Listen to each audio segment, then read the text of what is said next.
Hebrews 13:6 says this.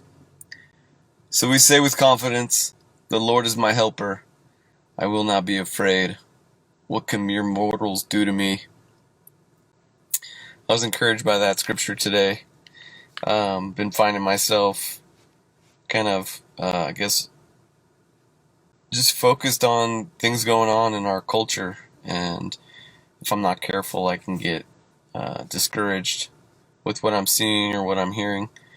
But reading that scripture today, I was encouraged that my hope isn't in this world. My hope isn't in people. My hope is in Jesus. And I'm going to continue to try to love and serve and be a light. And yeah, so hope that encourages you to do the same. Things and people are going to let us down. And we got to keep trying. Keep giving people the benefit of the doubt and extending love.